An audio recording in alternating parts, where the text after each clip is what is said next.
Hello and welcome to the interview here on France 24. Today we're in Beijing talking to dissident and artist Ai Weiwei. Mr. Ai, thank you for joining us today. In 2011 you spent 81 days in prison on allegations of tax fraud. Your business license has still been taken away. What's your current situation? My current situation, as they described as a free man, they dropped every charge, and it's just like nothing ever happened. That is a very strange condition to me, just see yourself have been through this much difficulty, but same time, the one put you in such a dramatic situation tells you nothing ever happened. I remember about 50 years ago, my father was put in exile for 20 years. After 20 years, he comes back. The people who is responsible told him, we're wrong, and nothing ever happened. So this is very, very strange to me. But we cannot have a clear interpretation of this. And I'm a free man, but I don't have rights to travel. I don't have a passport, and otherwise I'm quite free. You're not allowed out of China at the moment. You can barely leave your studio. How do you actually continue your work as an artist? I can leave my studio. I can travel in China, but I cannot leave China. I cannot go to Hong Kong or any place else. Work as artist, which is okay. China is quite big, and I don't need that much space. And my space is on internet. But on Chinese internet, I cannot type my name on it, or anybody cannot mention me. If they mention me, their message will be deleted, because I'm existing in China as a person which doesn't exist. So, you cannot even criticize me because you cannot mention my name. So we have to use internet aboard with special technology, get on Twitter and Google, and in there we can find quite a lot of friends. I have 100,000 or almost 200,000 followers, and we chat there every day. You recently held an exhibition in Washington. What do you think the current status of Chinese artists is globally? I have an exhibition in Washington, D.C., Hirshhorn, which is my first major exhibition in United States. And of course, I love to be there, but I can't. Then I realized maybe that's okay. Maybe I don't have to go to an exhibition anymore. Maybe I don't have to be an artist to make exhibitions in the museum, because first, my condition is not allowing me to do so. Second, maybe there's other way to do art, to communicate. I think today with the internet, it provide such a great opportunity for anybody to express itself, and for me already, I already use that for years, and I know how to use it, and I have a lot of people willing to share with my ideas. So I think that's a great tool to do it. In your current situation, is it actually possible for you to continue with your activism, with your activist work? I never see my so-called activism as political activism.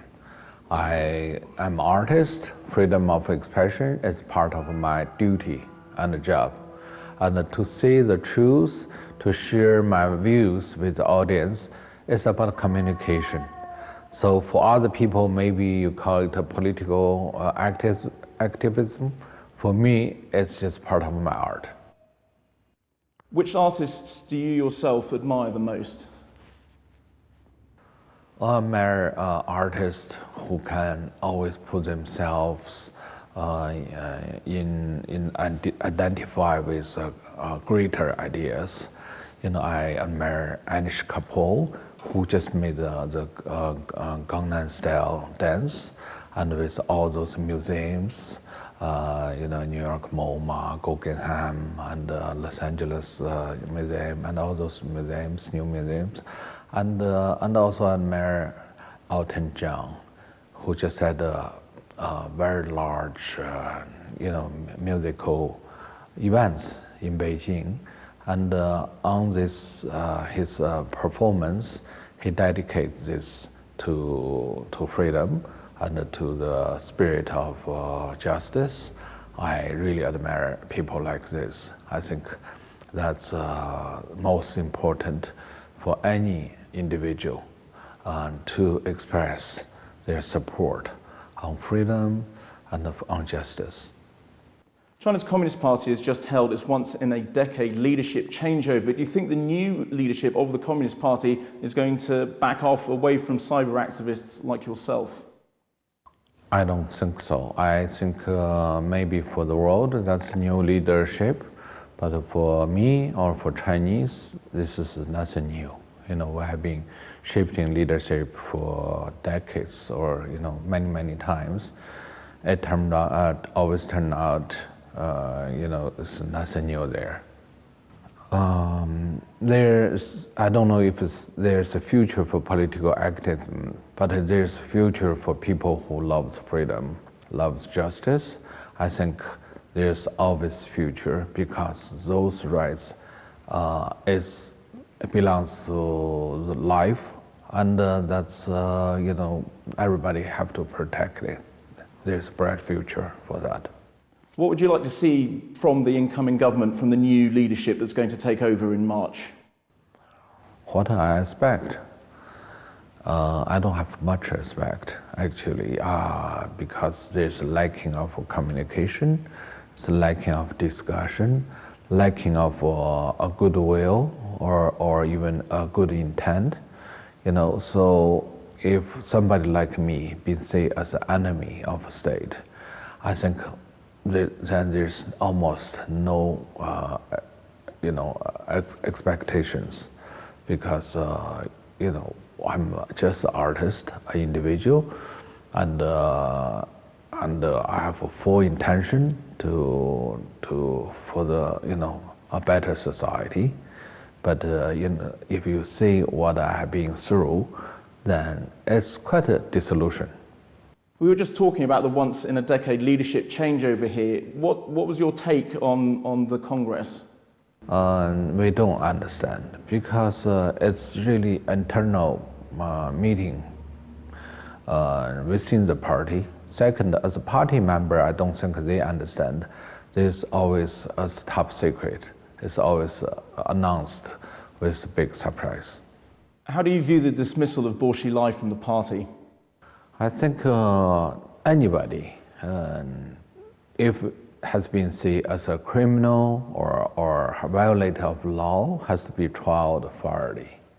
Doesn't matter what kind of crime. It always have to be tried openly, with transparency, and with full facts. Otherwise, it's another crime. The government's been encouraging nationalistic tendencies recently, in particular over the disputed Diaoyu Islands with Japan. What is your take on that? I cannot give a description about this party.